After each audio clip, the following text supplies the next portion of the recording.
आज मनुष्य जीवन यात्रा बहुत पावरफुल बनाने की कोशिश करता है।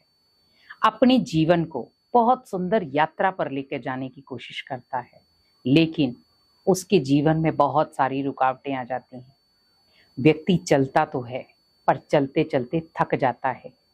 वो अपनी जीवन यात्रा करते करते होपलेस हो जाता है। मैं कब तक करूँगा, कब तक सहन करूँगा, मुझे इसका निवारण कब मिलेगा? क्योंकि ये जीवन रूपी यात्रा है। इसे आप खुशी से बिताओ या रो करके बिताओ, बितानी पड़ेगी। लेकिन अगर उस यात्रा को हम पावरफुल बनाएं, सकारात्मक दिशा देकर, तो आप सोचो वो यात्रा सुख में भी होगी और खुशनुमा भी होगी। लेकिन हमें उस यात्रा में कुछ चीजें शामिल करनी है। तो अगर ये 5 मंत्र आपने सीख लिए, तो आपकी जीवन यात्रा सुख में भी होगी और शांत में भी, और साथ में खुशनुमा भी होगी। तो पहला मंत्र आपको क्या याद रखना है? अपनी जीवन यात्रा पर दुआएं हमेशा कमाएं, क्योंकि दुआएं एक ऐसी चीज है जो आपकी यात्रा को सुखद बना सकती हैं। क्योंकि आज व्यक्ति जीवन जी तो रहा है, पर इतनी विकराल परिस्थितियों के बीच में कई बार वो खुद को हारा हुआ महसूस करता है। हमें हारना नहीं है, परिस्थितियों से हारना नहीं है, परिस्थितियों से लड़ना है। और वो लड़ने के लिए आपके पास होने चाहिए दुआएं, क्योंकि दुआएं आपके जीवन का सुरक्षा कवच बन सकती हैं। क्योंकि जीवन यात्रा में पग पग पर बहुत सारी मुश्किलें हैं। उन मुश्किलों को फेस करने के लिए आपके जीवन में दुआएं भरपूर होनी चाहिए। क्योंकि जब जीवन में दुआएं होती हैं, तो बड़े से बड़ी विकराल परिस्थिति भी नॉर्मल हो जाती है। और ये आपने कई बार अनुभव किया होगा। दूसरा, कभी खुशी खत्म मत करें। क्योंकि व्यक्ति आज छोटी छोटी बातों में, जीवन यात्रा में छोटी छोटी बातें हो जाती, जिसकी वजह से अपनी खुशी गायब कर देता है।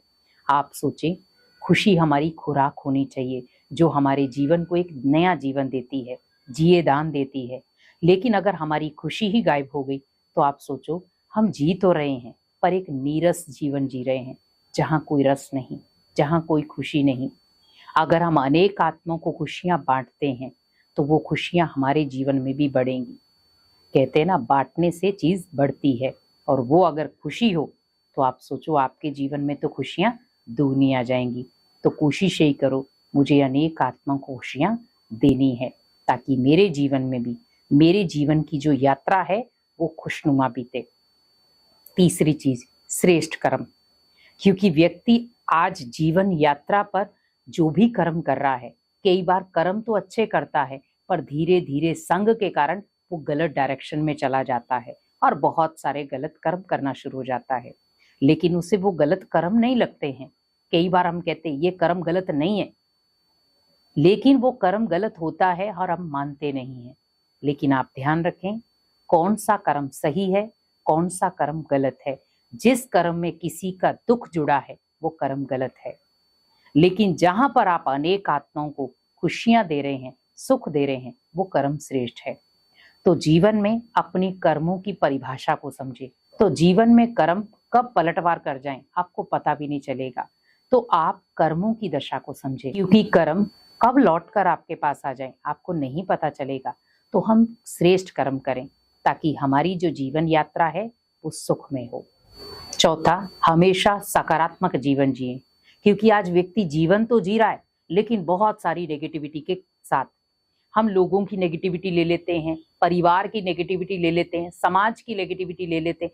कई बार अपने मन में भी बहुत सारे संकल्प होते हैं, जिनकी नेगेटिविटी के हम शिकार हो जाते हैं।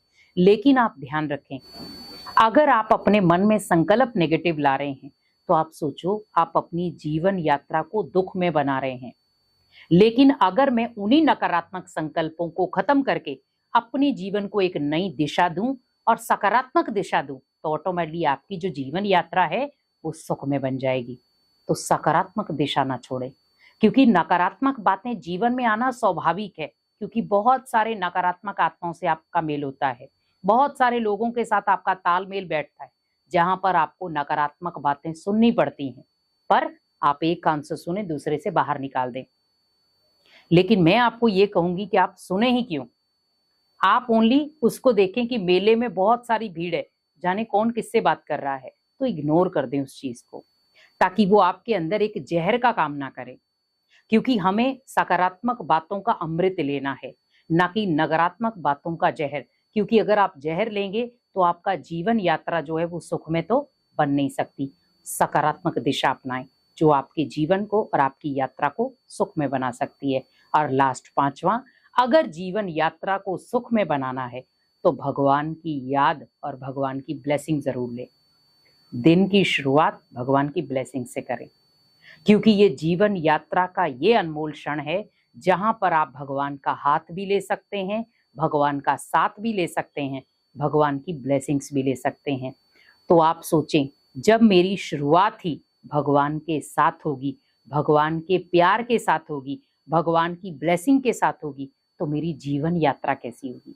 तो मेरी जीवन यात्रा बहुत सकारात्मक होगी, खुशनुमा होगी, ब्लेसिंग्स वाली होगी और श्रेष्ठ कर्मों वाली होगी। तो मेडिटेशन जरूर करें, भगवान को याद करें। आप जिनको भी मानते हैं, शुरुआत आप उनसे ही करें, तो आपके जीवन की जो यात्रा है बहुत पावरफुल बन जाएगी। ओम